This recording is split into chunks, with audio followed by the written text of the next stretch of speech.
Good evening. Finally came out. Okay, I even made it feedback. Okay, well, thanks to Jamie, I won't forget anything. Okay, so it says, welcome, address to everyone. Okay, welcome everybody. I gotta introduce myself again. Okay, I'm Kevin Kunyuki. I'm the director of Buddhist Studies Center. And for those of you who are new to the facility, the restrooms are in that location. Um, the refreshments are back there. And feel free to get refreshments, go to the restroom whenever you need to. All we ask is that you do it quietly. Now, another thing that we didn't ask the last time that I'll ask this evening is, and there wasn't a problem last time, but just in case, if you could silence your cell phones. Yeah. But we were lucky last night. Okay. Now I have a few other announcements. For those of you who would like to have a little bit of extra time with Sonam Sensei, we do have a sign-up sheet for a lunch, and um, if you want to get together with him after the sessions. Some people have already signed up. Okay, so sorry about that, but then there are some open slots, and you just have to go in the back, at the table back there to sign up. Okay, so per day, the ones that are open is either lunch or after the session. So for you night owls, after the session, like me, I go nene at 10, so I cannot take sensei out. Okay, so let's see. Oh, for those of you who are budding movie stars, uh, get all gussied up, go to the beauty shop or whatever, because tomorrow we'll be taking a group picture. Okay. If you like me and you don't care, then just come. Okay. Okay. Another thing to be aware of, and this is a re-announcement, a reminder, is that we are live streaming on YouTube every evening.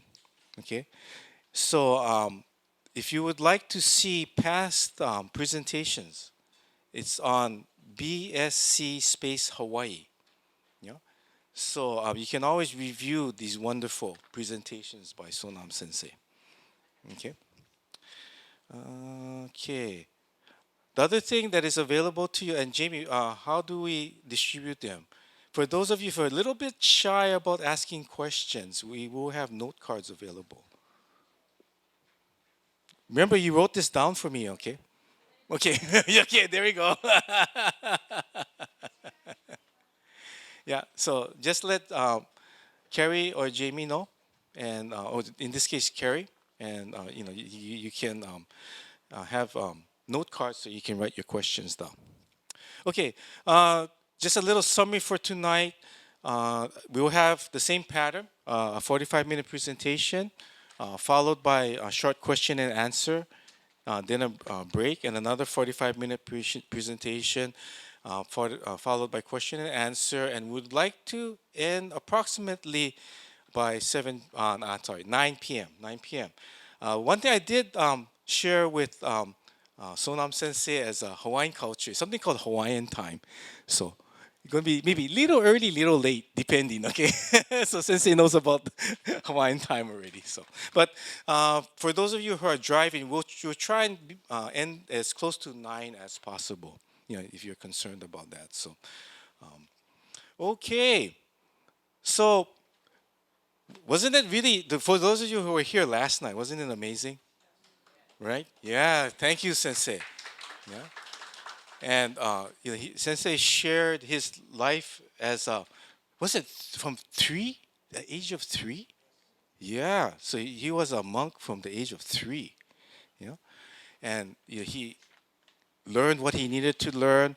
He engaged the different practices. He did the really hard practice. Was it 3 years, 3 months, 3 weeks, 3 days? Right? Yeah. And yet within his heart, there's still questions. Yeah.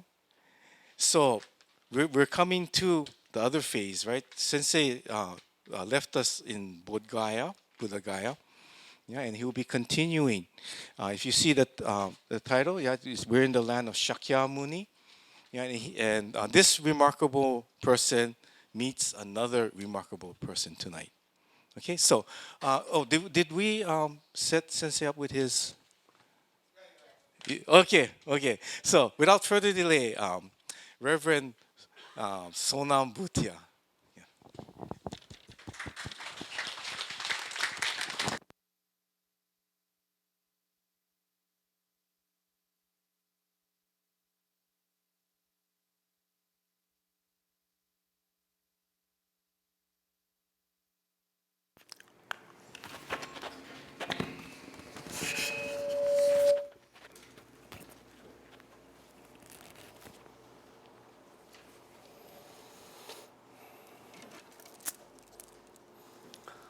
I'll start with Gosandai.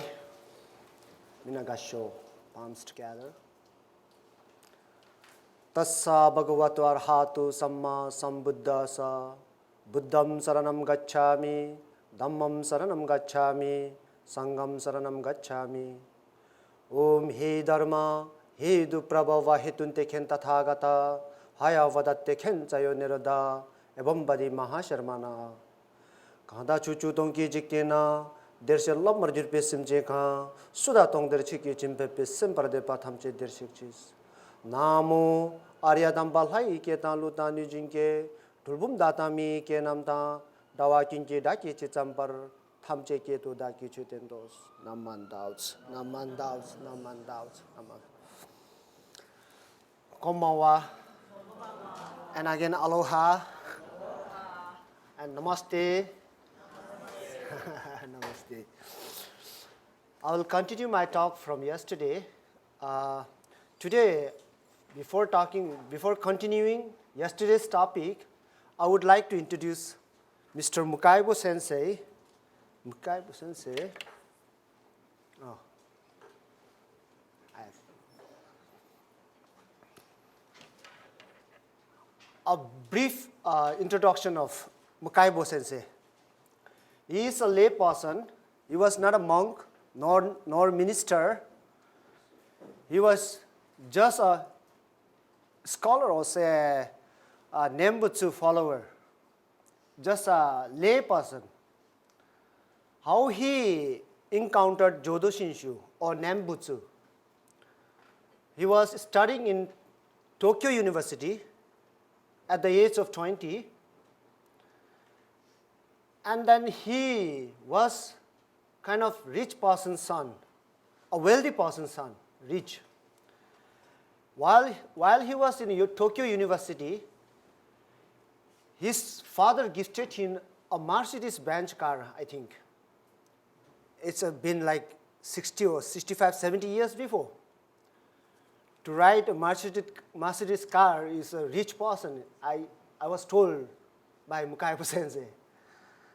So, in the holiday, while he was coming back from Tokyo, he ride all the way from Tokyo, drive to Fukuoka, Kitakyushu. It's a very long drive. I think at that time there was not a big express highways. I was told like that. And then you have to take all the mountain routes, not much tunnels. So he drive more than 3 or 4 days, I don't know. Yeah, from Tokyo to Kitakyushu. It's in Fukuoka. With his two of another friends, 3 of them drive from Tokyo. And then he reached Kitakyushu and dropped his friends to their house in Mojiko and some other places. And then at last he alone drive back to his home. He was about to reach his home. It's about like 3,000 meters. And immediately, I think he was half asleep because no rest, whole night, whole day driving. Immediately he saw a bus in front of him. At the moment he got accident. and fell down. After that accident, he could not remember anything. Just there was nothing pain, he said, at the moment. And then many people came and then saw Mr. Mkaibo got an accident, and they took, ambulance came and then took to the hospital. Like after 4 days, he came to his sense. He was unconscious. When he came to the sense, he found his whole body was not moving. He feel like that, like he don't have his body. His only head is moving. And then he tried to move his whole body, but he didn't feel that he has got a body like that. And he is disabled from the neck to down.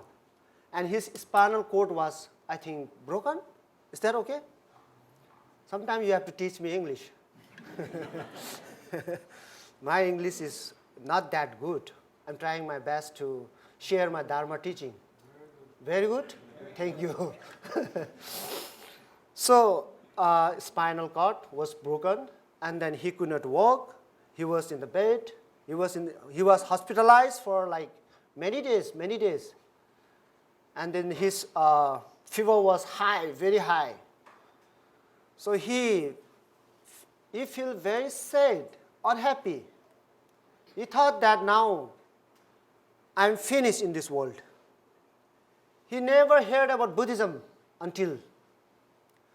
So his mother took care of him at the age of 20. When he was young, just 1 week before he was running, he was playing. He can do anything, he can drive everything. He was a very talented person in the Tokyo University, it was said by his friends. I met his friends also.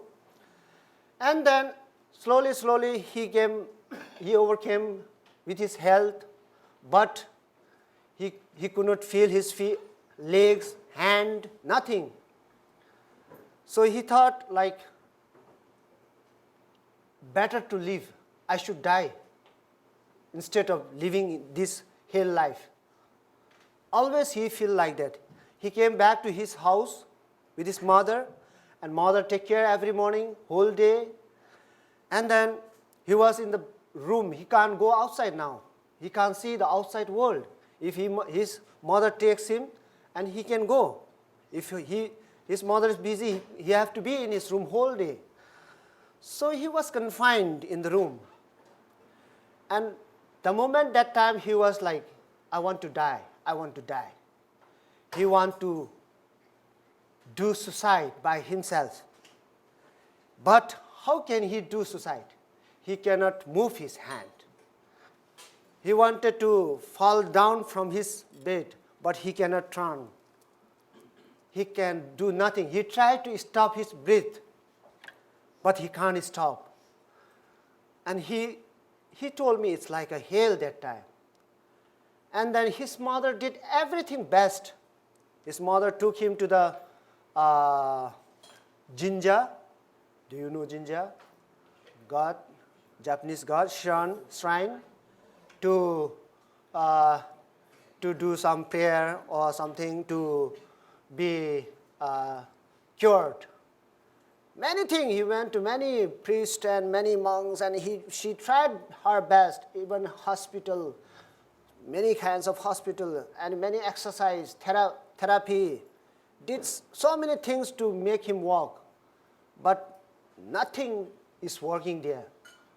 No prayer is helping him, nor therapy, nothing.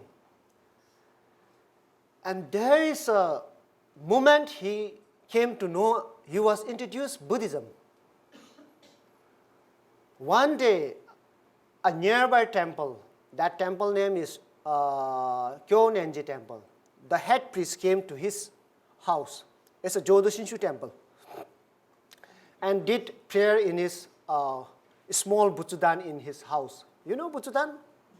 Okay, most of you Japanese can understand Butsudan, but Butsudan is a small altar in house, my altar, something like that, which we do prayer morning and evening while before sleeping.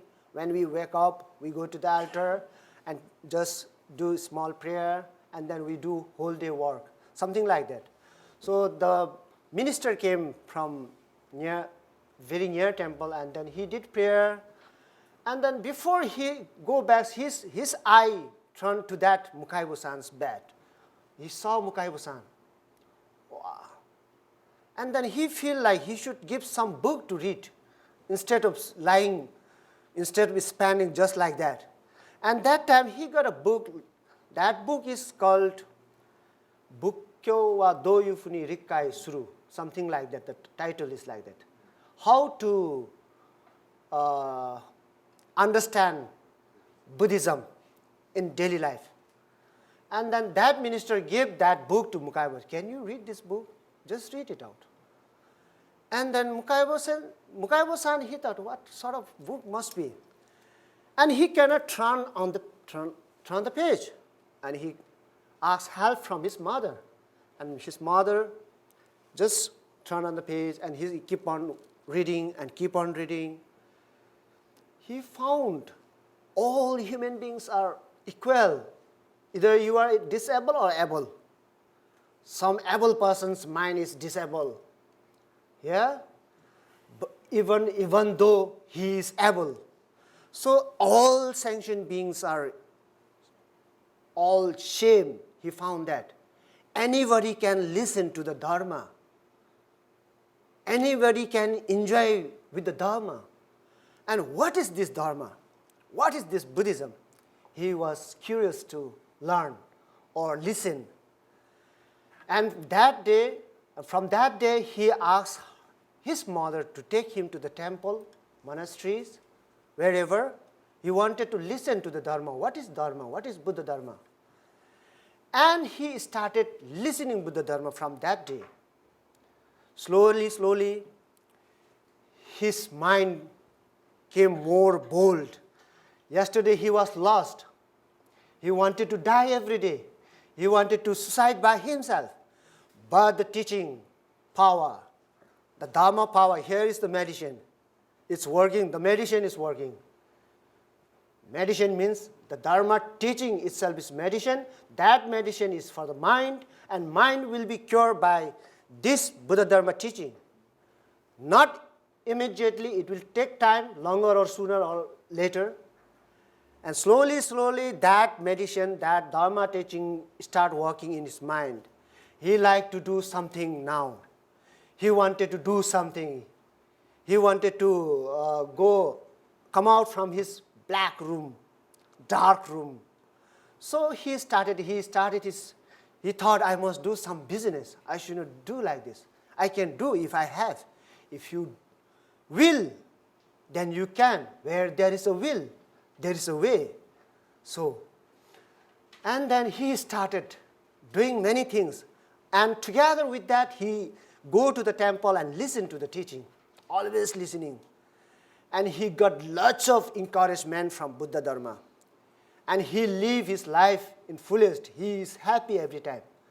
So that's way he encountered Jodo Shinshu, and then whatever he feel, whatever he have, that experience, he shared everything to me when I met him. So now the thing is, I have just introduced Mr. Mukaibo-san. He is like a person like you. A person, lay people can save minister like me, a monk like me. So you can save another monk.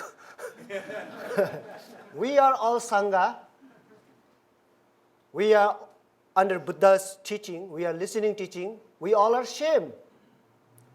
You can see I am a minister or a monk, but inside my mind and your mind is shame. So we all are Sangha members. We all are Sangha. We have to listen the teaching correctly. We should not make it, yesterday also I said, it should not be make very difficult. Dharma is very simple. Anybody can understand, anybody can feel. So, yesterday I was in Bodh Gaya now. I reached Buddha Gaya. So from now I will start. It's been, I was traveling to Buddha Gaya many years, and then it's been like 4 years in Buddha Gaya. I was doing meditation. I was practicing my daily practice of Buddhism. At the daytime, I was beside the Bodhi tree in behind. I was sitting and doing meditation, and just I had a Nyanju with counts 108, and I was told by my master I have to count many times Buddha's name. Like if I say Namo Amida Butsu, I have to say like thousands and thousands times in 3 hours. Namandavs, Namandam. Just focus on Amida's, the whole image, not the statue. It's kind of meditation, not the statue. Hontono, a real Amida Sama is standing in front of me and just watching me, blessing me, and then I am also in front of him and visualizing him, Namandavs, Namandavs. The mind is going nowhere, just focusing on visualizing on Amida Sama. So I used to do that. At the moment, it's been a long time in Buddha Gaya. While I was doing meditation, the person Mukaibo-san, Mr. Mukaibo, he came by in front of me with wheelchair, electric wheelchair. Nobody was there, he was alone, electric wheelchair. He has got electric wheelchair, and then he has a hand like this and just push the button, and then the wheelchair moves. If there is a step somewhere else, he call everybody. Oh, come, help me. So everybody helps him, though. And then I saw him, I was in meditation, my eye just spontaneously say, just went there. Yesterday I told one story. Do you remember? I told one story yesterday. Story.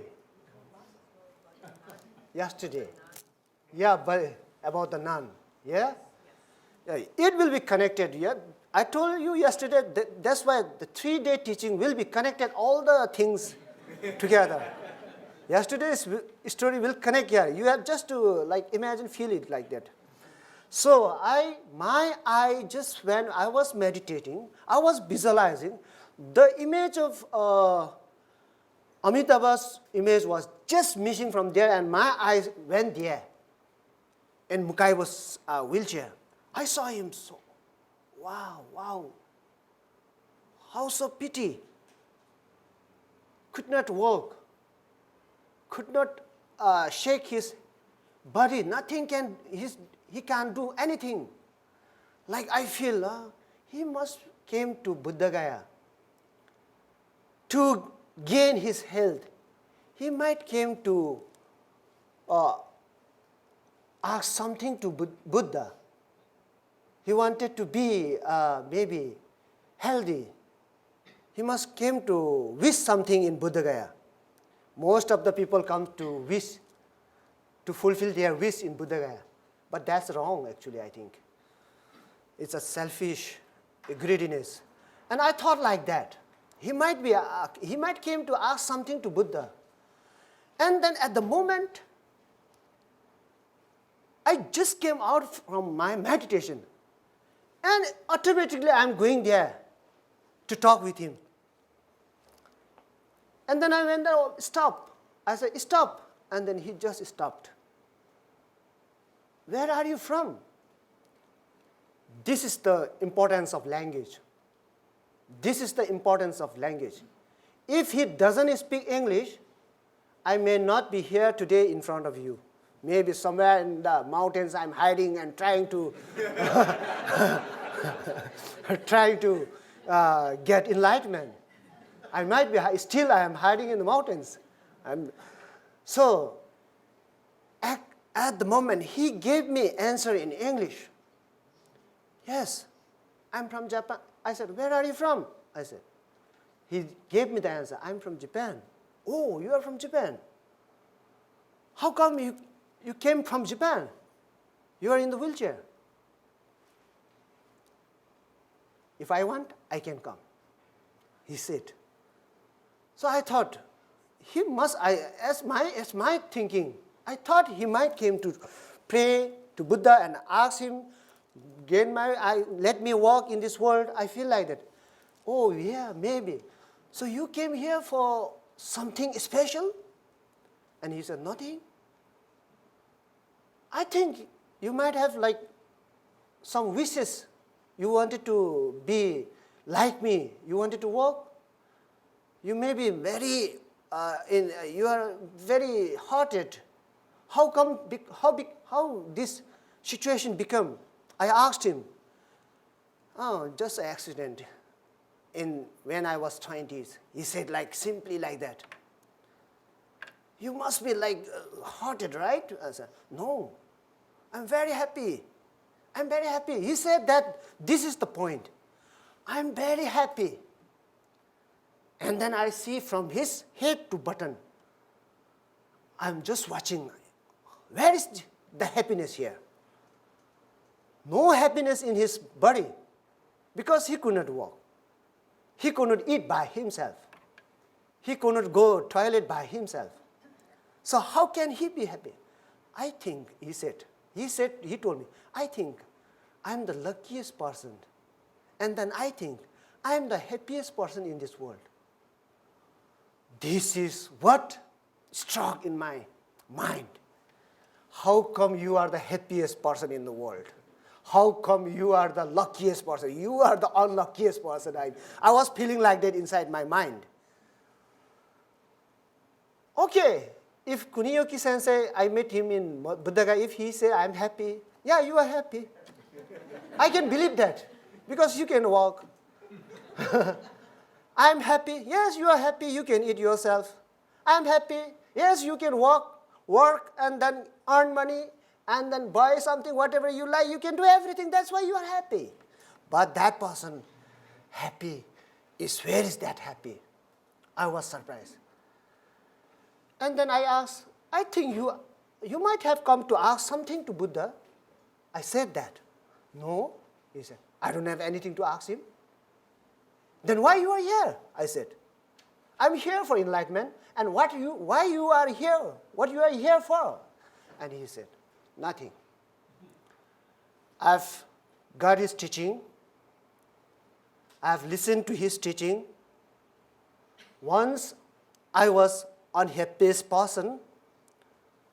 I was the worst person, I feel like that. But after listening his teaching, my mind slowly gained happiness. That means mindfulness, compassion, wisdom. He gained that one. And then that's why he became happy. So he told me all these things. I just came here to say thank you to Shakyamuni Buddha.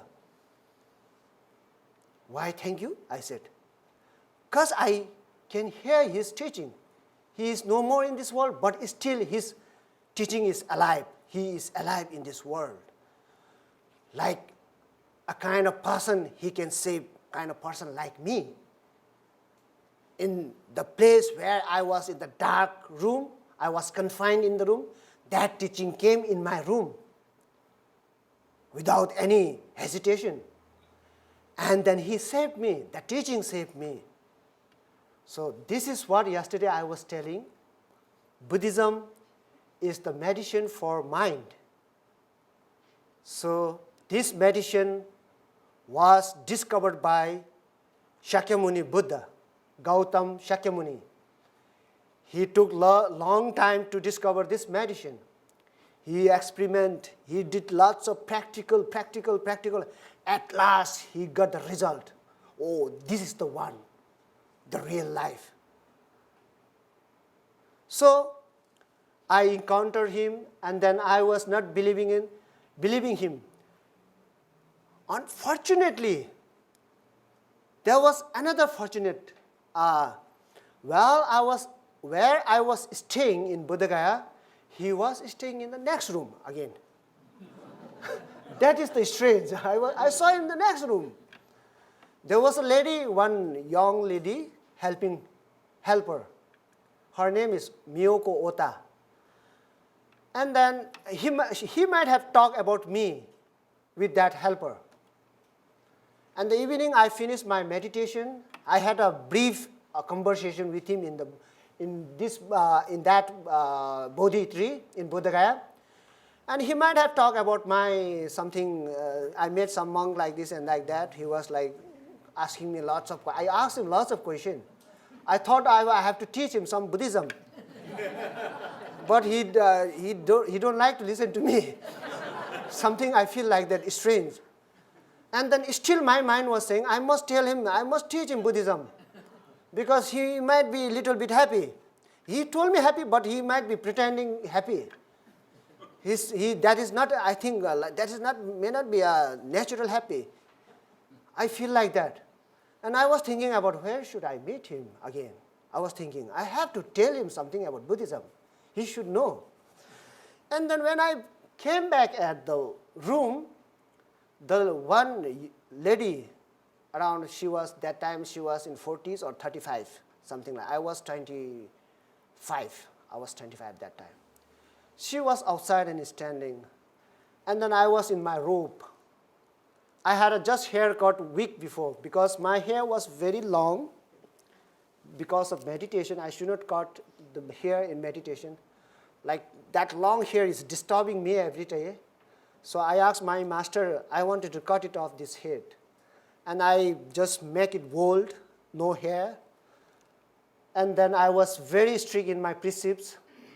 And then when I came back to room, I saw a lady, again, another Japanese lady. The daytime I found a man in a wheelchair. Even when I came back, I saw a lady in front of the gate, and I said, good evening. Just I said that one only. And she catch my hand. Come. No, you don't touch. I said, she don't understand. You should not touch me. I was thinking, like, you should not touch. No, come.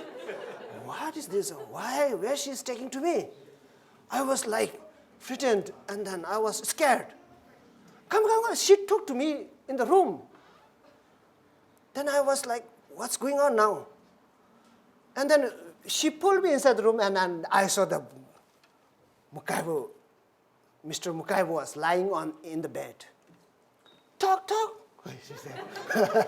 That much she knows English, not more than that. She doesn't know English. Oh, this is the problem for you, I said.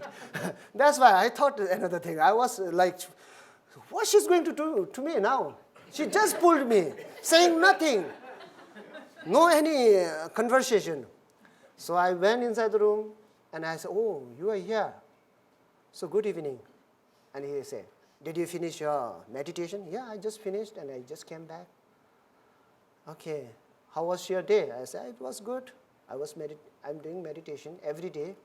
How long have you been doing this? He asked me. Yeah, since when I was 3 years old, I was forced to become monk. Not my willing. That was my father's willing. That was my country's king's willing. That was not my willing. From that day, I'm practicing Buddhism. I'm learning Buddhism. I'm listening Buddhism. I'm doing many things in Buddhism. So you might have enlightened, he said to me. No enlightened. I have lots of negative view now. It's increasing instead of decreasing. Negative view is will increase when your age goes up. The negative view is there is only one defilement in our body. That is me. I, that from one negative defilement, it starts from I, me, mine, everything, then 3, it comes 3, then 10, then 100. I ask, how many bonnos will be there in the human body in Japan? Their answer was 100. 108 bonnos. Oh, I said, only 108 bonnos in Japanese people. That means you are about to get enlightenment. It's too less. 108 is too less. You are near to achieve enlightenment, I said. No, 108. Shakyamuni Buddha, he found 84,000 of bonno in our human body, not 108. First he found only one. Then slowly he researched again. Then it became 3. There's a 3 bonno. And then he still tried to find out, researching, he's trying to do, he's experimenting. And then he found 10. Then the figure goes up, 20, 50, 108, then goes up, 1,000, then coming up and up, 84,000 he found. He only found 84,000 bonno in our human body. So that's why he gave 84,000 of teaching for that 84,000 of bonno. So I was talking, now I just crossed the border, I'll go back to that room again. So I said, I'm practicing, not enlightened still. I have lots of bonno. Oh, you are so pity, he said. You have done lots of practices, retreats, meditations, but still you are confused. Yes, I don't know where I am going. I didn't lie to him. Why should I lie to that disciple person? Yeah, because he himself is pity. I feel like he's pity. And then you must have to overcome. Come and listen to the teaching of Jodo Shinshu. I think it will help you, he said to me. What is Jodo Shinshu? I said. What is Jodo Shinshu? And he simply told me that Namo Amita Butsu will save you. It is okay for you. You can now stop your meditation. You are with Amita Buddha. What you nonsense talking? How can I be? I'm with Amita Buddha. I said, what is this nonsense? And then I said, is this Buddhism? I said, yes, this is a true Buddhism. How come true Buddhism? Namo Amita Butsu? What is this? I said. And then he said, this is Amita Buddha. I can't believe, it can't digest. I cannot digest these things because I was doing a very difficult practices. At once somebody told me Namo Amita Butsu will save you, then I can't digest that one. And I said, that is very dangerous. I told him, you should not think like that. You should not go like this. You have to get up early in the morning at 3 o'clock. And from 3 o'clock, you have to say that Namo Amita Butsu till 6 o'clock, 3 hours. As much as you can, not 3 times, not 10 times, thousands and thousands times you have to say. And then you will be saved. Otherwise, you are not saved. No, he was smiling to me, he was laughing. He was teasing me, something like that. He was not believing me. I was serious. But now he is not serious. He was just laughing. And then I was surprised to see his face. He was like calm and cool and nothing feeling about me. And I said, so what about you? Are you going to Pure Land or Hell? Do you know? Yeah, I know. He said. Easily he said, I know. Where are you going? I'm going to Pure Land. Then again surprise. That was another surprise. You are going to Pure Land. How come you go to Pure Land? Because Amida Samaya has already done the job for me. I have to do nothing. I can't do, he said. My job is already done. And this was strange teaching. The new teaching came in my life. That was first, I was the difficult practitioner and then very strong Buddhist precept follower. Once a meal once at a day. Even yesterday I had only one-time meal. Toyama Sensei brought me evening dinner, but I had this morning a little bit. Yesterday, I ate breakfast with Kuniyuki sensei. Lola, lala, haha, I don't know. Lomo, loko.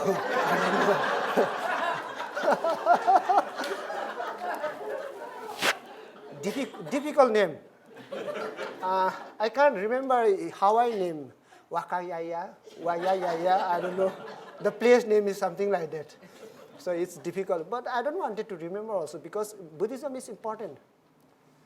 While you going back from this world, you have to take Buddhism. So here, I was discussing with him. I was not enough with him. And then I went to bed. And before sleeping, I did my prayer. And then while sleeping, I was just visualizing his face, the smiling face, cool face. And then I thought, what this guy is saying? In Buddhism, he can go to Pure Land? How did he? How come he said this?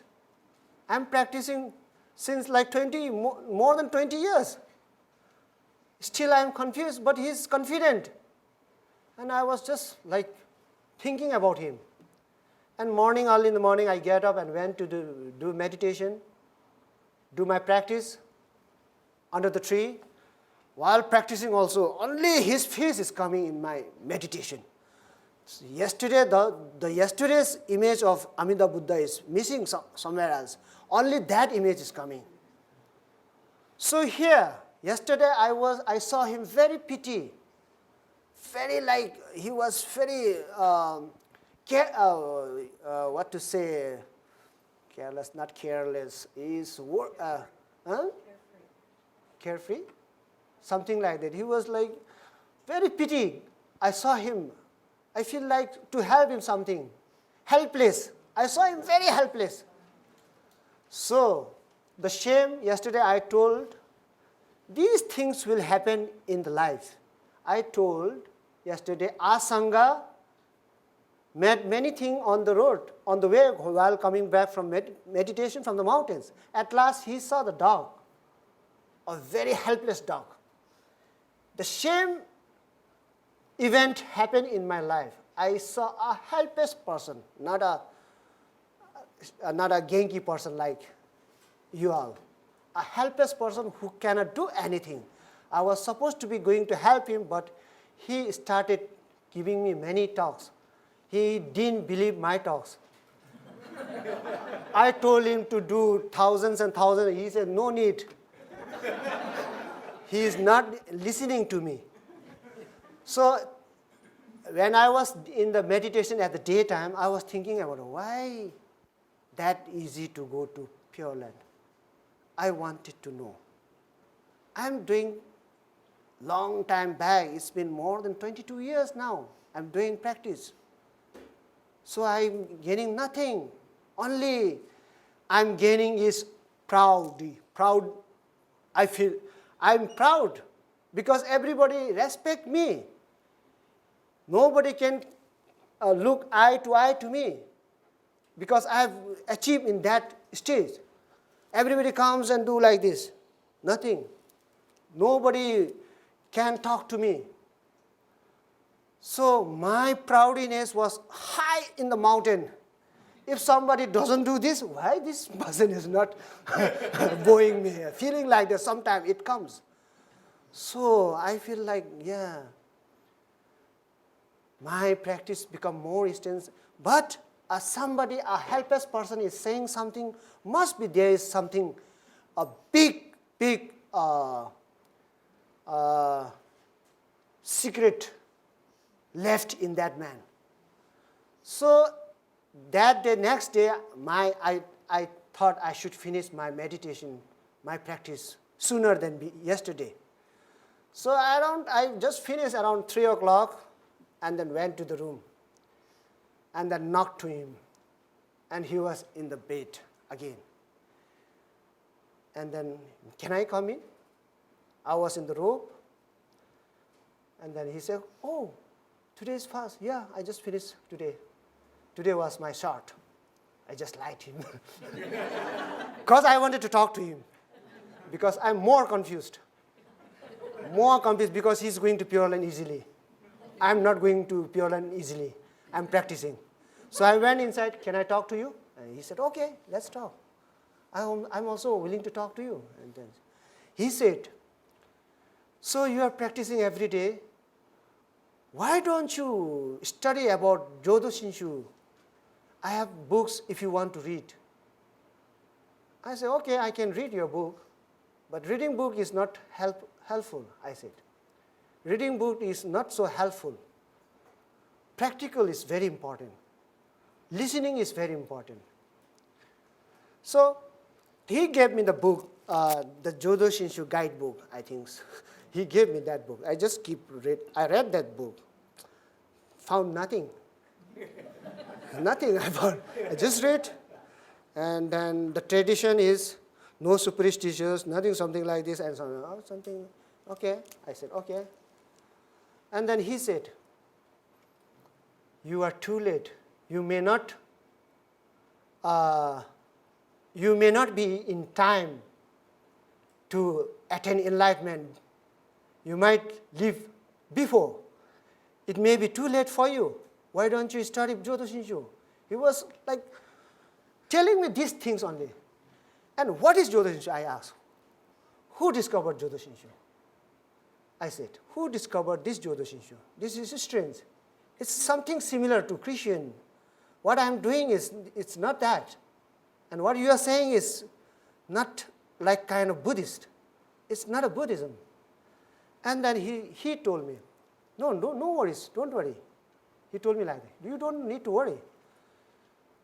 More than 705 years before, there was a monk like you. He was a monk, he was ordained in the very early age. He became monk. He practiced and practiced many in the mountain of Heiazan in Kyoto.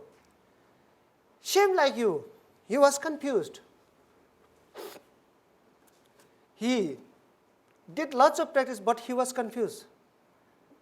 And after that, more than 20 years after, he came down from the mountain and met a master called Honen Shonin.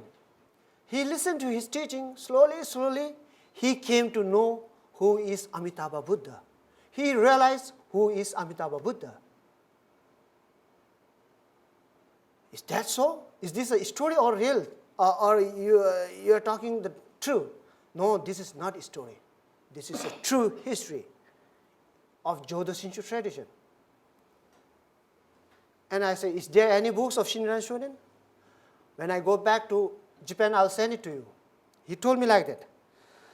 And this is what I was confused about Buddhism. There I am practicing many Buddhism.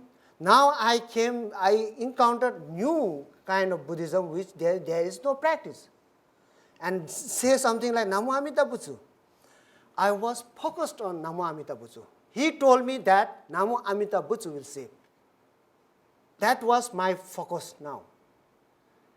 First thing, why I became interested in Jodo Shinshu is a person who is very helpless by himself saying that I'm happy, I am the luckiest person in this world, I get a chance to listen this Dharma, and then I was saved.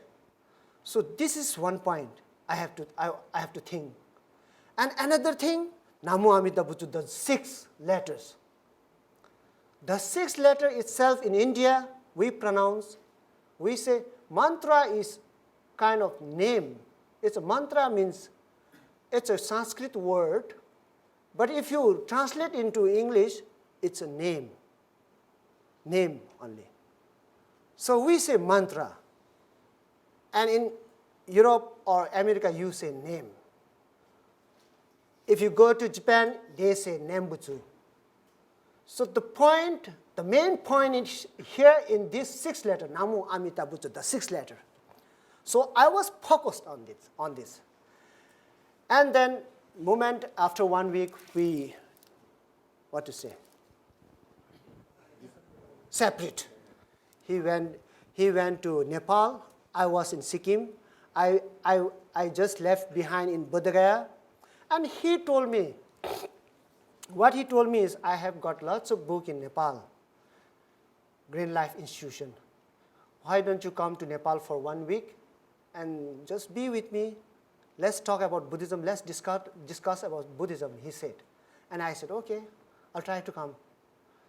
Like when we separate, I'm missing him now. I don't know. I wanted to talk to him again.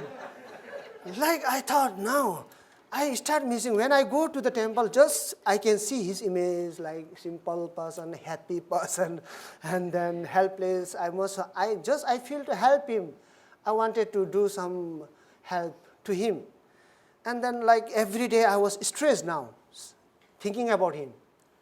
And I decided to go to Nepal. At the evening, immediately I decided. After a week, I went to Nepal.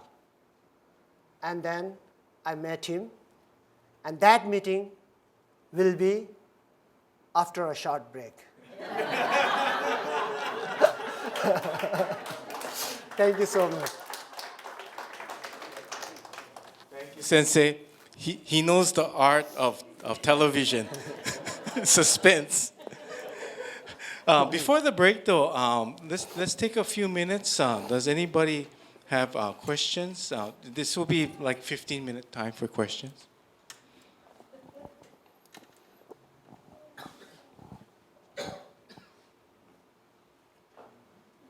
See, since there. I didn't quite get one of the word you mentioned, bono or something like that. 84,000.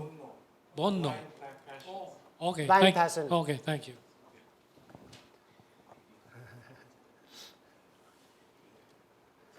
See, Sensei, I think they're all waiting for the next chapter.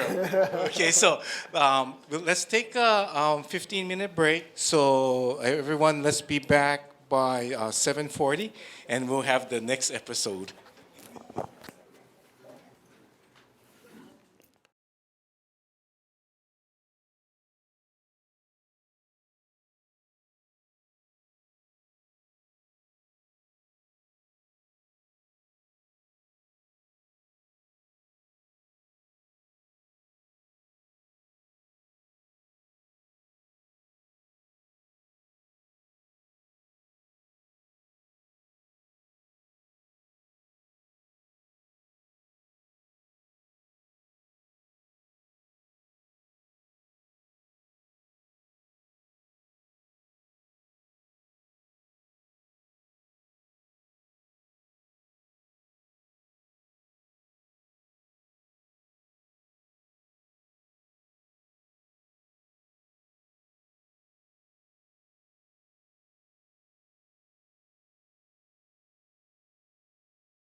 Probably not going to take much, right? Everybody's waiting for the continuation. Okay, so I'll turn the floor over to Sonam Sensei once more. Sonam Sensei, よろしくお願いします。よろしくお願いします。So I decided to go to Nepal from India. I decided myself. That also spontaneously. After 1 week, he told me come after 1 week because he will reach after 1 week. He was on a tour of 100 days tour to India and Nepal, Buddhist pilgrimage tour. He went to visit all the Buddhist holy places. I met him in Bodh Gaya. He was supposed to be changing his plan before coming to Bodh Gaya.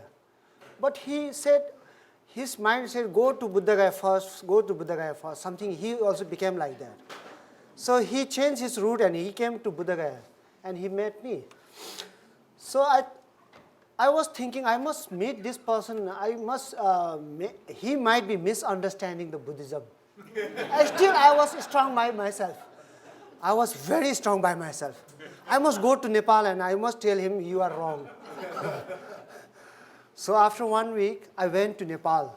I took a bus, whole night in the bus, whole day in the bus, and I reached Kathmandu, and I have to find his place. Where is it?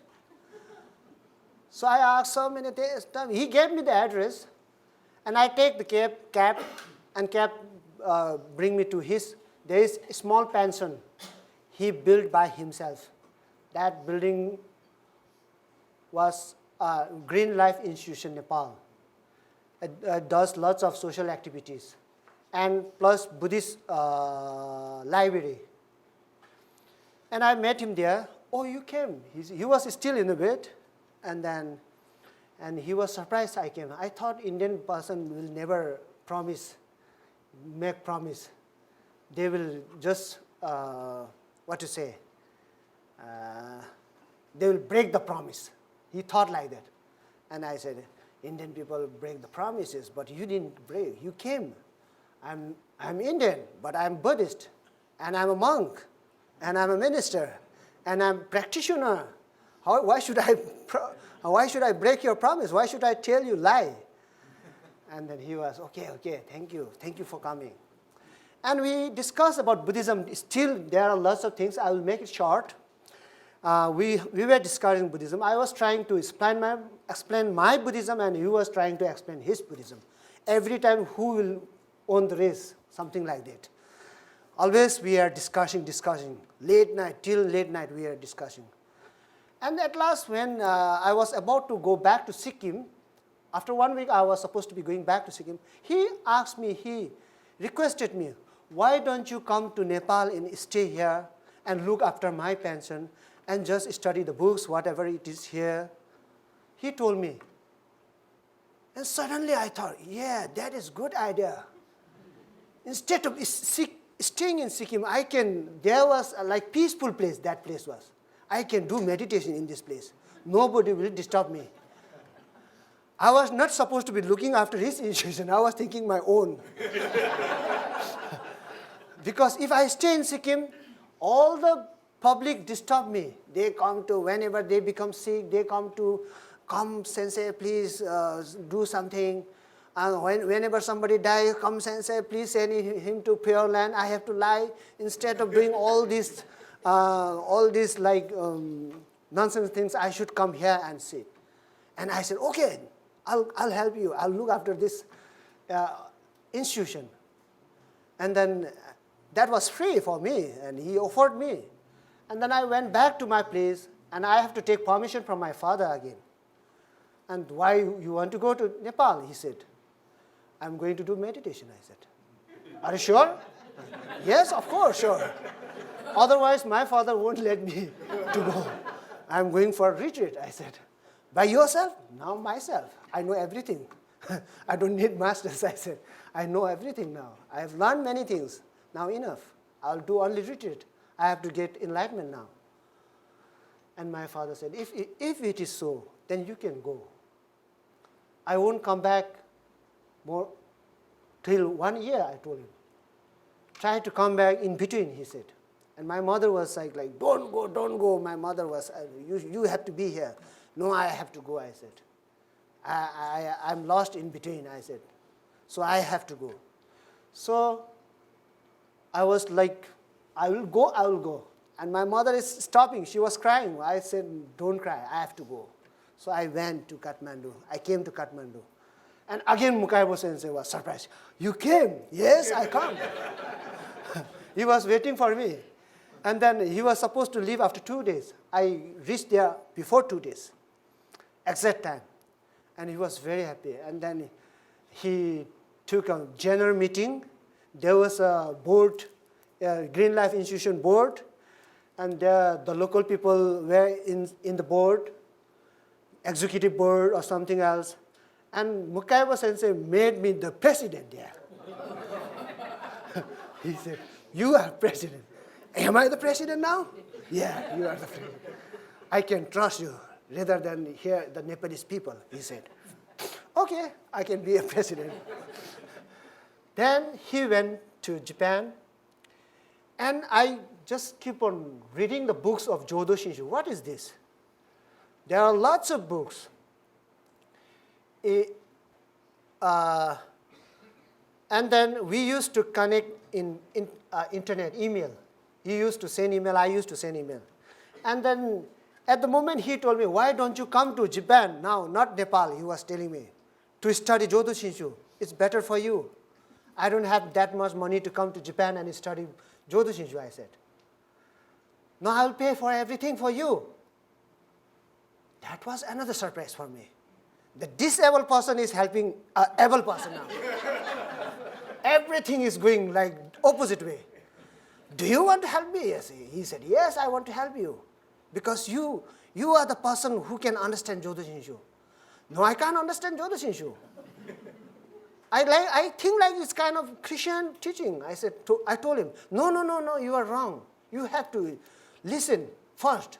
You have to go inside, then you can say something. And then the teaching will be in English. And he said, no, it's in Japanese. And you have to learn Japanese. I have to learn Japanese. I never heard any words of Japanese until and unless. And you go and study Japanese. I have to go to study Japanese? And he said, yes, you go and study Japanese. And then I tried to find the Japanese language institution in Kathmandu. I found one.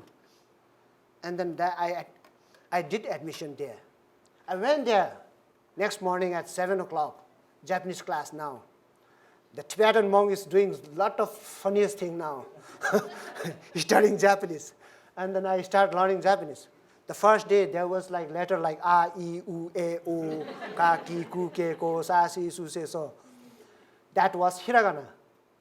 Within a week, I memorized all the hiragana. I can write also, but my letter was not nice. I memorized all the letters, and I thought, now I have memorized letter. Now I can do it. So next day, I went to the class. I actually memorized the alphabets. I thought, now finished. The letter is finished. Next day, when I went to the class, again writing like ka, ki, another letter is coming there. Ka, a, I, U, E, O, ka, ki. What is this? I said to the sensei. This is also alphabet. This is called katakana. Why 2 types of alphabet? I said. One alphabet is enough, Janai desu sensei. No, Japanese, for the foreign language, they use this alphabet. Why we can use that in hiragana? It's shame. I said, no, you have to learn this also. So I learned that. The katakana is a little bit difficult. Hiragana is it's simple. Katakana was difficult. It took time for me because all the letters look same. When I see is like a so is like a nu is like a ne is like a nu, same like this. So how can I differentiate it? Once I have read in Japan, I read a petrol pump, a gas pump. there was written Gunrin. I thought, what is this Gunrin? Actually, that was gasoline. Yeah, there is confusion. I read that Gunrin. What is Gunrin? I was thinking, no, that is gasoline. So you will also read Gunrin. Same, the alphabet is like little bit, only something changed, up and down. Otherwise, same. So I memorized that katakana. I thought now finished. Next day when I went to the class, now another letter is coming again. Why these Japanese people are doing so difficult things? Many letters. The kanji started. And sensei wrote kanji in the board. Ichi, ni, san. There was a line 1 and 2 is 2 line. I thought, this is easy. This is like a children's letter. 1 is 1 line, 2 is 2 line, 3 is 3 line. I thought 4 might be a 4 line, 5 might be 5 lines. But that was also wrong. After 3, that changed again.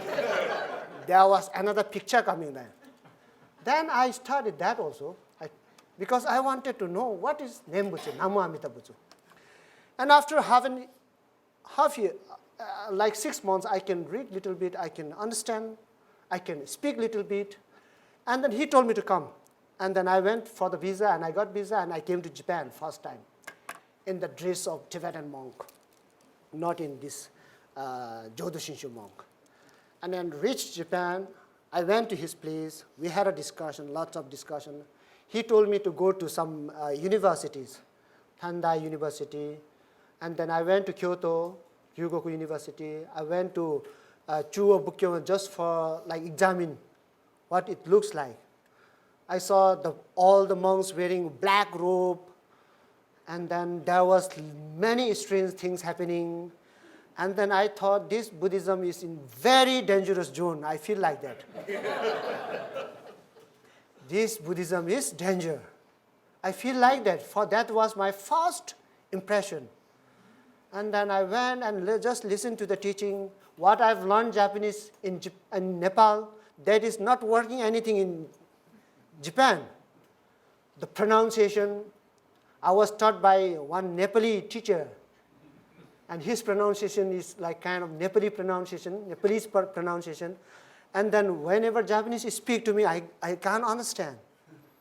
So that was the problem. Slowly, I became used to in Japan. And then Mr. Mukaibu told me, why don't you study in Japan?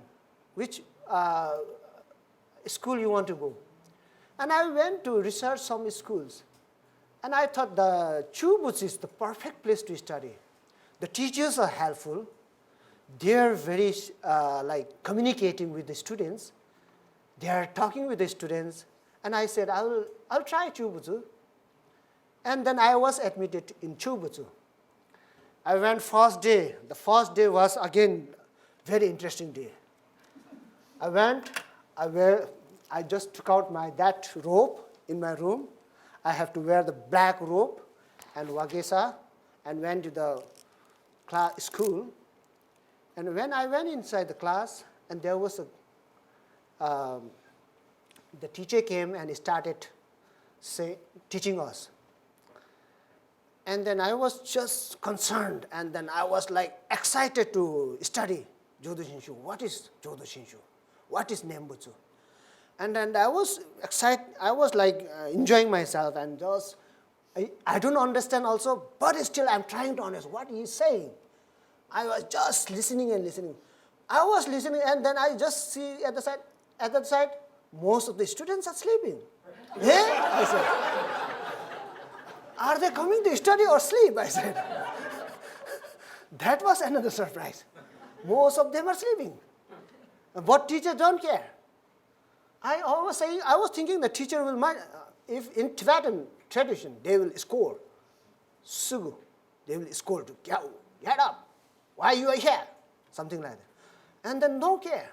Everybody, most of them are, some of them are, they are up, like 50% they are studying, but 50% not, they just came to time pass. Just came to, I think, waste their time. And then after a very odoroku, and what do you say odoroku? Surprise, okay. Surprise I know, but still surprise is not enough, I think. Odoroku is a kind of frightened, something like that. 1 hour class was finished, shocked. I was shocked, yeah. 1 hour class was finished and sensei went outside. There was a lobby is veranda, and teacher went there, and some of the students also went there. And then Fufo came like this, black one, take out something from here, another from here, and put here.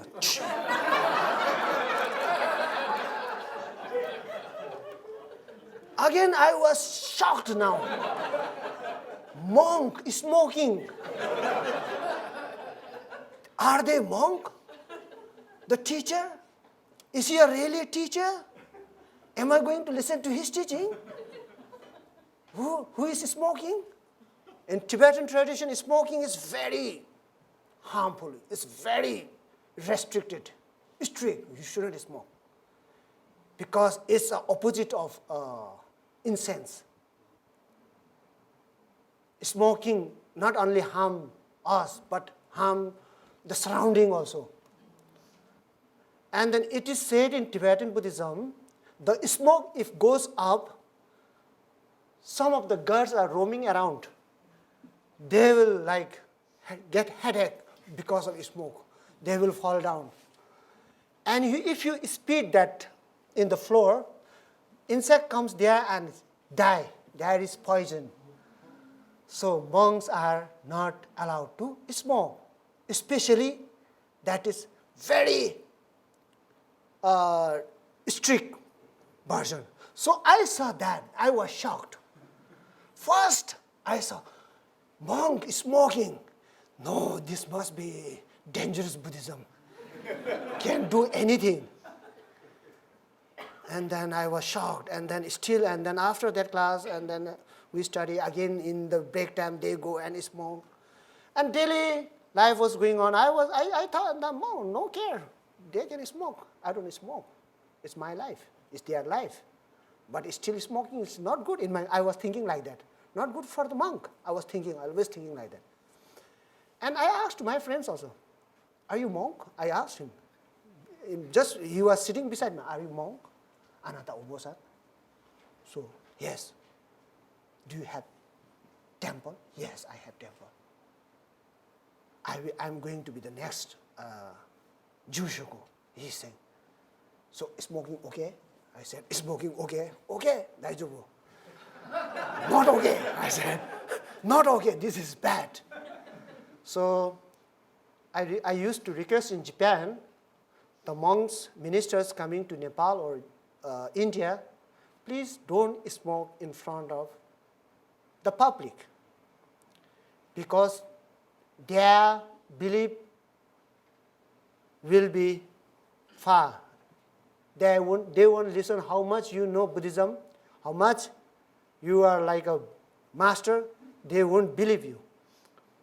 So the daily life was like that in Japan. And then there was like group, Hana group, and then basketball group, Nanda group, many groups we have to be in the group. So I don't understand Japanese properly. So what they are saying, I don't understand. So I just went all inside the group. What they are saying, what group, I can't understand. That's why I said, okay. Every time, okay. Just I try to say, okay. So I was in all the groups.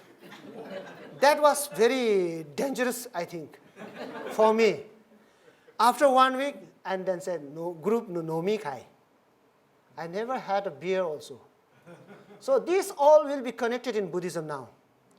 So I went nomikai, I never drink. They used to force me drink sunam, drink little bit. All friends are like very friendly. Drink, they say. Because I speak English only.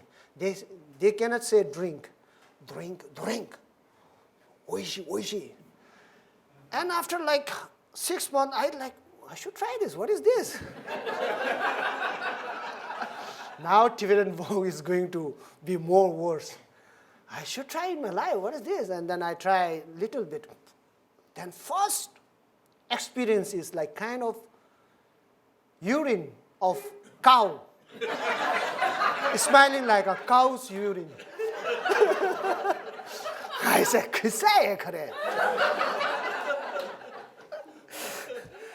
do you drink this? Yes, this is nice. Then I thought, I didn't drink that day. And another nomikai, because I was in all the groups. I have to go another school. I tried to print. I don't have money. Of course I don't have money. And they say, well, I'll pay for you. And sometimes the senseis, all senseis are good for me. I'll pay for you, Sonam-san, Sonam-kun. Something like, Sonam-kun, I'll pay for you.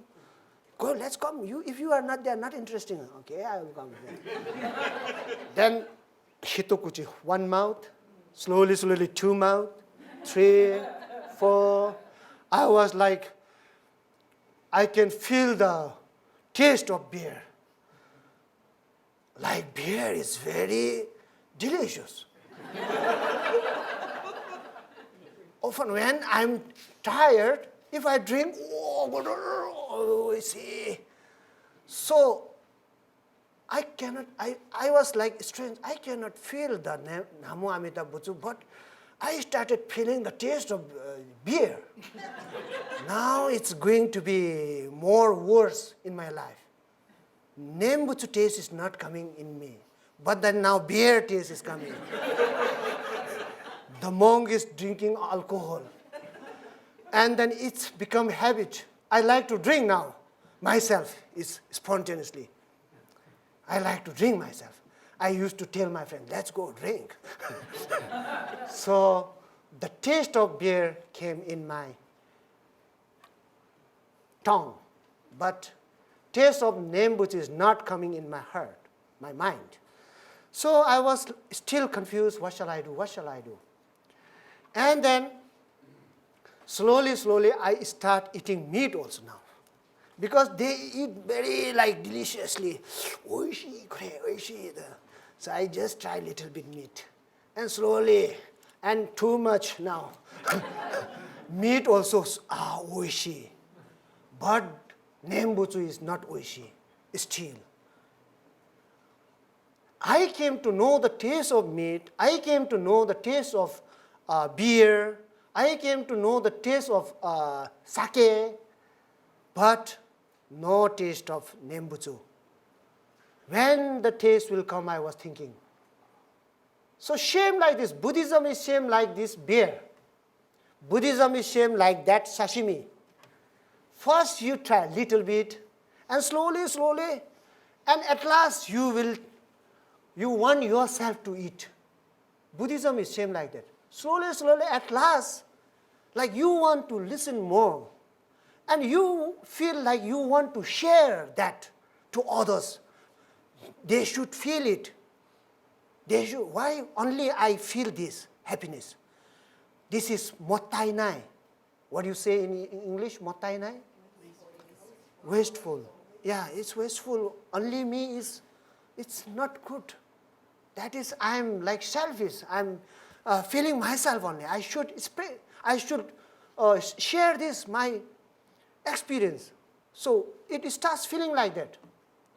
So shame Buddhism is like that. This is what Buddhism connects, like beer, like sashimi, everything. And then I cannot feel anything, the Nembutsu. It's been 1 year now. I'm still studying. But one thing, the interesting thing is, every Friday I go from Kyoto to Kitakyushu by Shinkansen. That was paid by him, Mukaibo Sensei. I cannot buy Shinkansen ticket. He told me to come. Because he wanted to explain me in English about Jodo Shinshu in Kitakyushu. He used to explain me. We used to discuss till 12 o'clock, midnight, talking and talking. And that was very helpful for me. In Japanese, I told yesterday also, in Japanese, the senseis are very like talking very high. They use very difficult words, and it's very difficult to understand the Japanese words. More Buddhist Japanese words are more difficult, very difficult.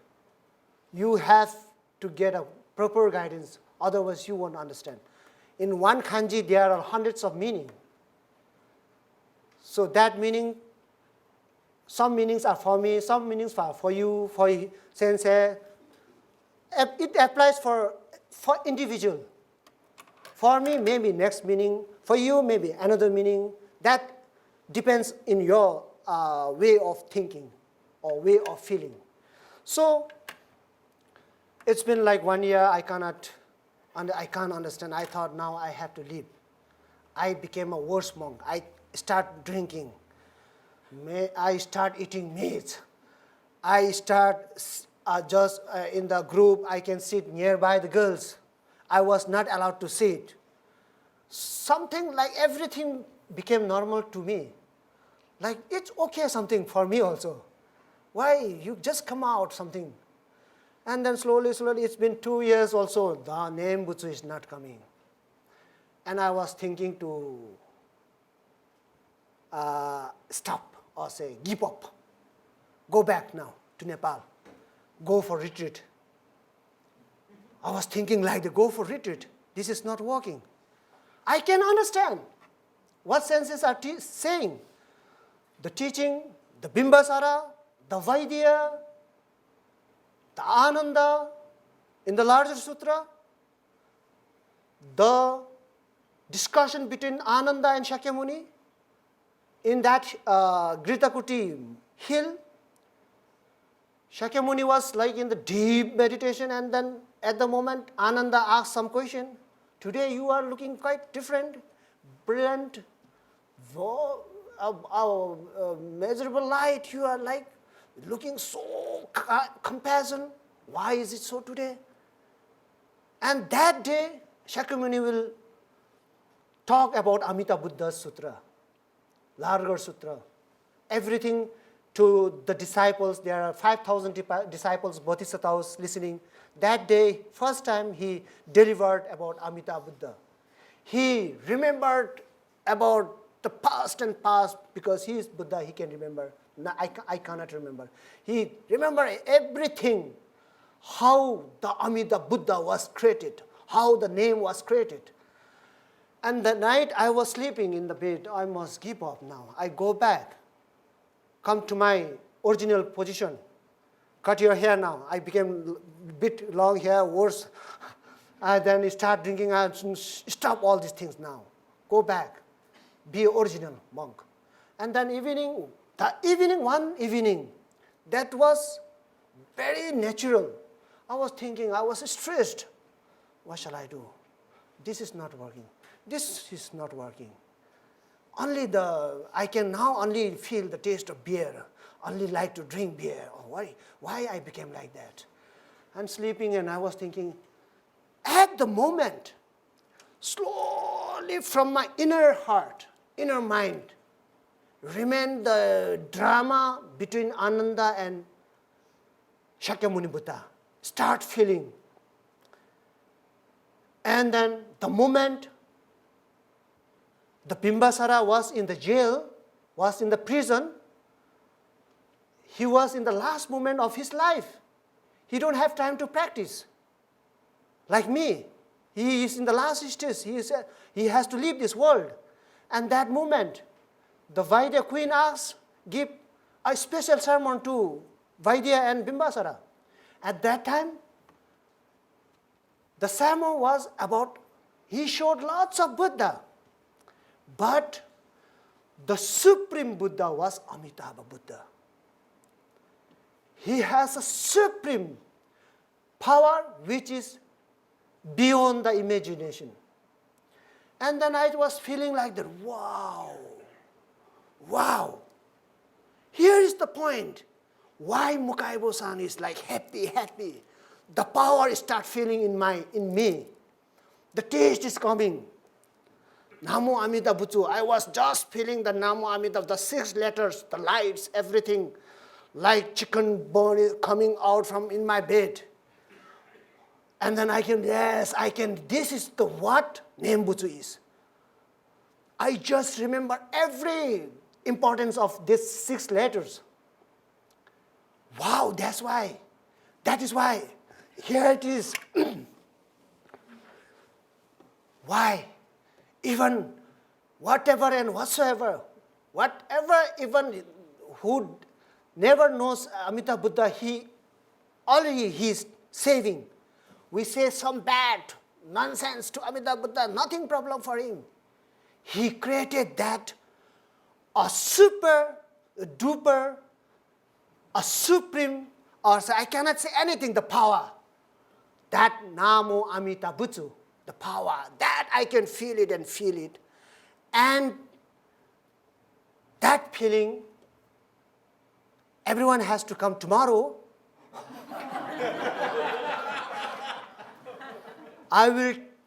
Tomorrow is very important day. The 6 letters, how, I will let you know how it was. We are taking very simple, Namo Amita Butsu, Namo Amita, should not take simple. It has got a very deep and deep and deep. Once you feel you give up everything, you will not give up everything. It naturally give up from your inner mind, inner root of mind. It is natural. It works like that. So you will live positively, think positively, work positively, action will be positive, everything positive. You are not making positive, but then that itself naturally become positive. Everything is natural, no artificials. So once you feel that, you forget about Pure Land also. You will never scared about hell also. You don't worry about hell. Your confusion in the mind, that will be all overcome and deleted itself naturally. You don't need to delete it. Your doubt in the mind, everything will gone. The natural mind will come out. No doubts, nothing. So it happens, everything spontaneously and naturally. So what we are, the teaching will, you will be the original you are, not the artificial. Yes, I am Sonam. This is the given name. Here Kuniyuki Sensei, all have got an individual name. Same like a rivers, there are lots of rivers, yeah? They have got lots of name. But the river is flowing, where it is flowing, he doesn't know where the river is flowing. But destination, it comes to the ocean, Pacific Ocean. His name is gone. Their name is gone. The river's name is gone. What will happen? That maybe Yamashina River or Nando. There are lots of river in. Is there a river in Hawaii? Can you say some few names? So when it is mixed with Pacific, then what is that river's name? It's a Pacific. Only one name. Pacific. His name is finished. While coming from the mountains, he is coming in his own name. But his original name was Pacific. Do you understand? I'll explain it tomorrow clearly. I think it will more help you, I think. That the same like that river, I am also one river. I'm flowing somewhere. When I was coming to this world, I got a 2-way tickets. I booked 2-way.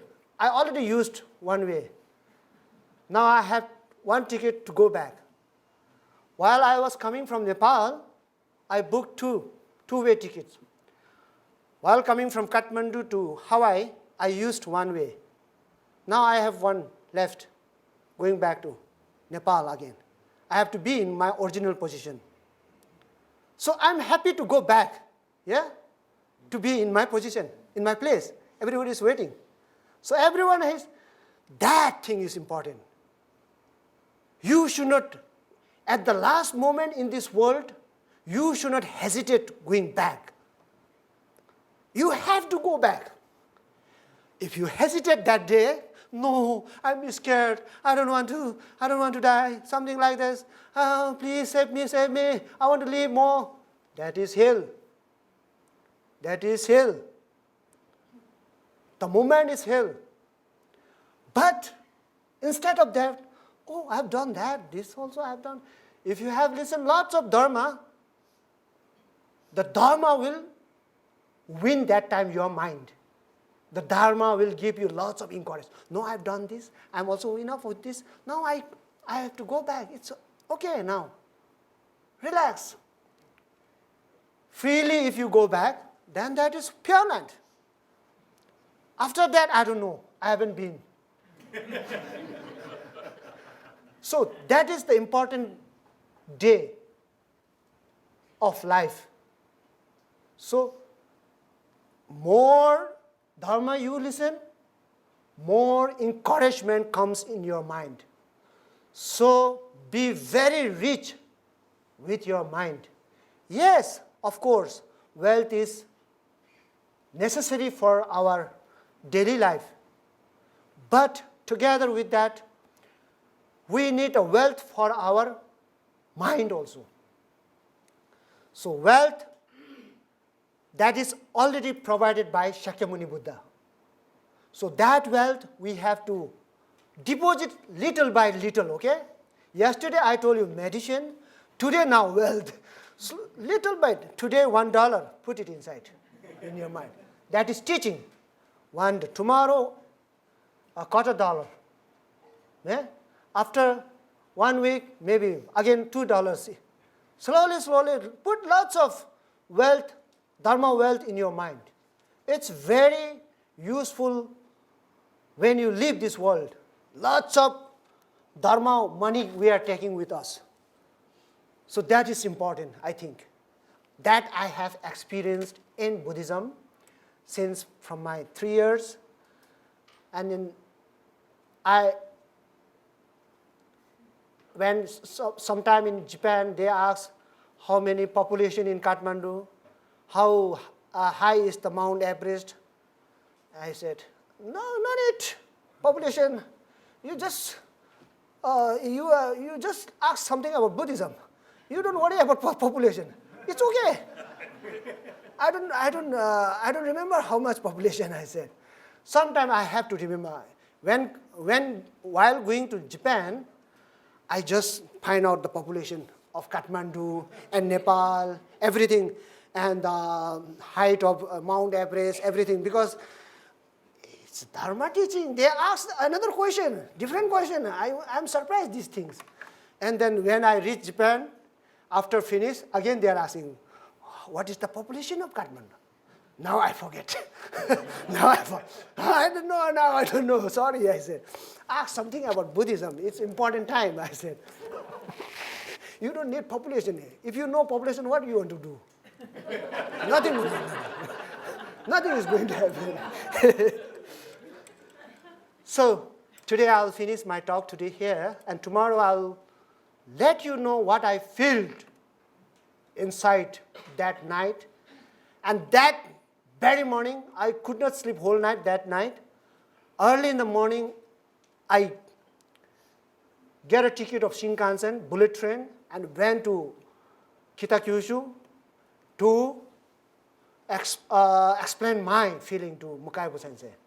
So I'll let you know tomorrow. Thank you so much for today.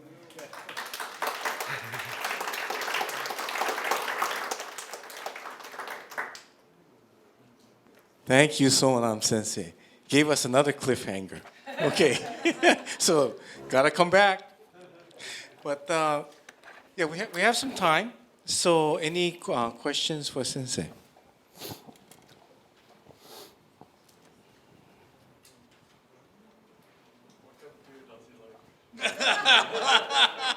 My best beer is Asahi. Nama beer. Because I've started drinking alcohol from Japan. I never had that experience, but it's nice. Can read.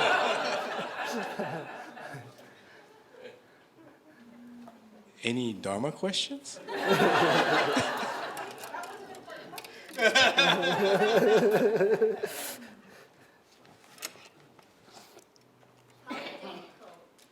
it been for you to go from your original tradition to Jodo Shinshu?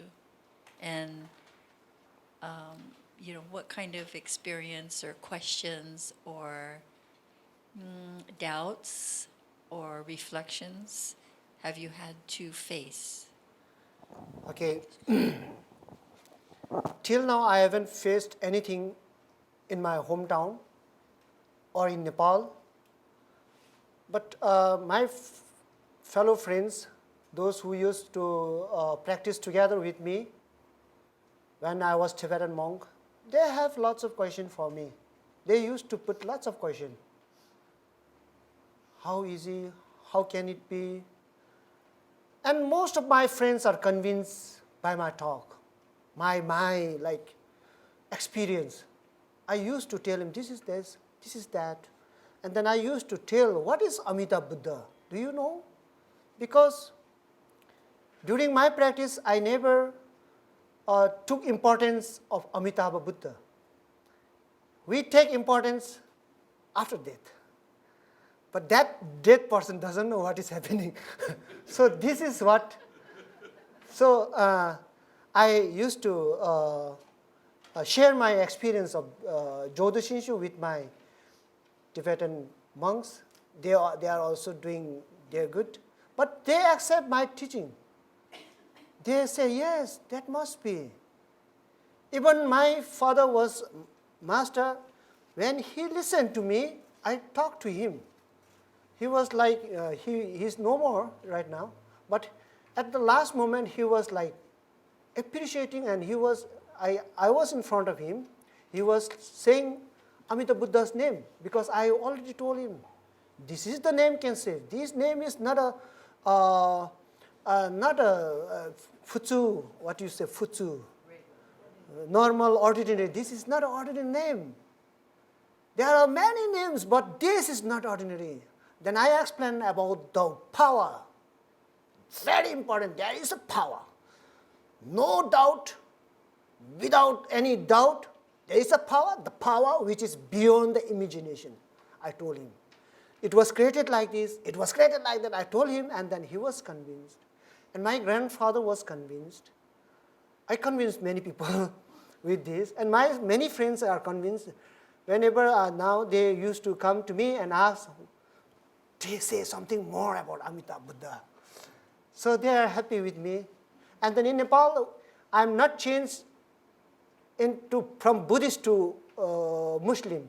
I'm in Buddhist. I'm inside Buddhist still. So no worries. Thank you. Any other questions? I'm behind you, but I can see your hand, so raise your. What does your father think of your being a Jodo Shinshu minister? In beginning, he was like against of me, because he saw my robe, black one, and he said, this may not be Buddhist. Buddhists never use black. And then I was, yeah, of course. Because I saw first time in Japan wearing black robes. You go rest of the countries, no minister, no monks will use black. Especially, it's a Japanese, I researched about that black robe. It is a Japanese tradition culture. Culturally, and then that black robe became a Buddhist monk's robe also. If you go to other country, if you wear a black robe, you might be misunderstood by some other person. Oh, are you Buddhist? I don't think so. You're wearing black one. You might be Muslim. Muslims wear black. They use black one. So this is Buddhist. Buddhists mostly they use a color robes: yellow, orange, maroon, red, white. You can see the flag, Buddhist flag. Okay? You check Buddhist flag. If you find black, please let me know.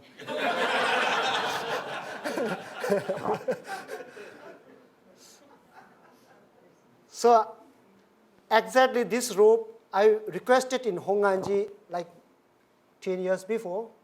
That time Hayashi Bucho was there. I told him, you must have to change the robe if you want to spread Jodo Shinshu in another countries. And then they took discussion, and in the board meeting they thought bring some more color fuho. And when it came out, I see many colors. And I found this color is the perfect for the ministers to speak in front of public. Sometimes color differs. Not only by mind, everything should touch somebody's heart to heart, mind. And then you will feel the teaching in your mind, not from the brain, not from the head. If you understand from the head, then it's a little bit dangerous.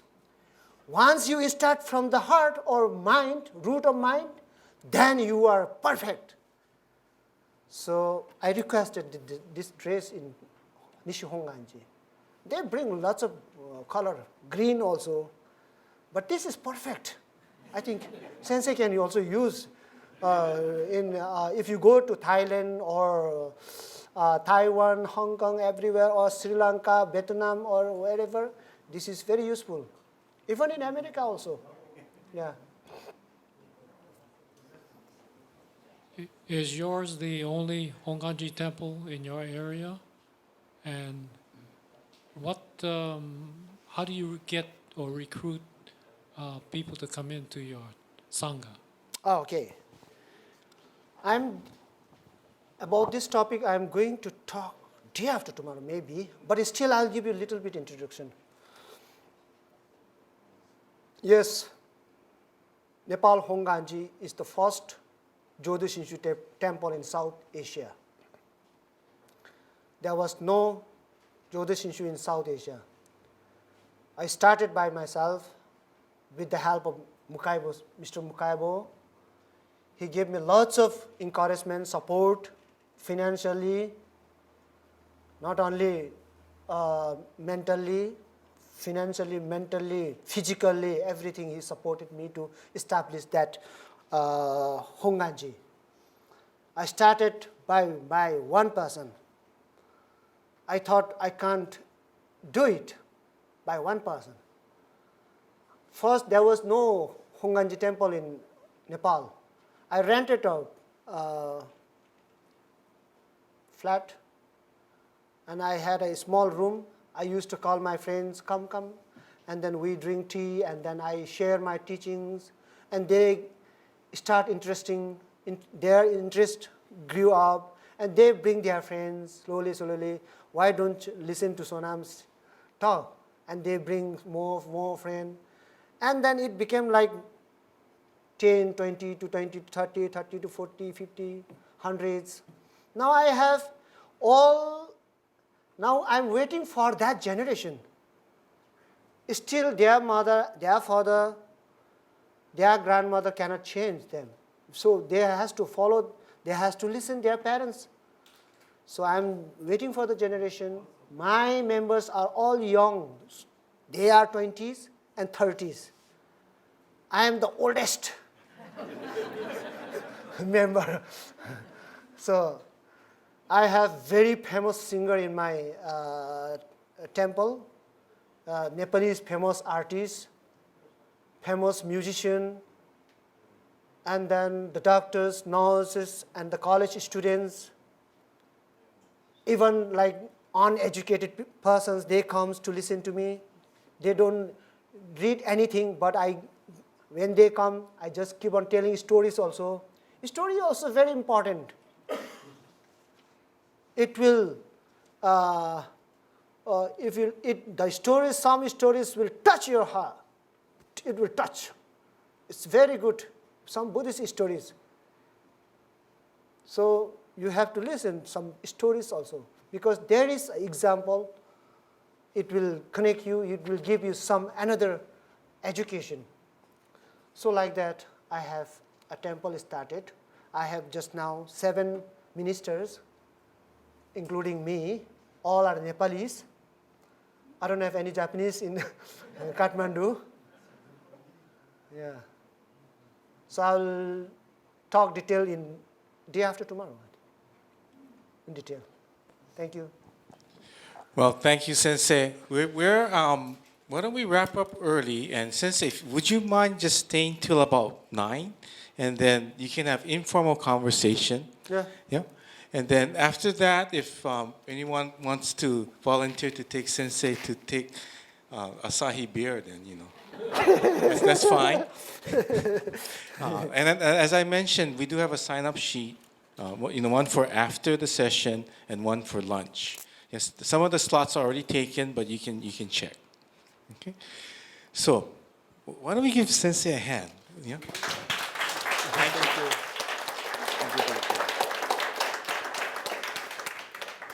Okay, so the facility will open until 9, and like I said, those of you who need to go, you're welcome to go, but we'll close up because we want everyone to get home safely. Okay, so.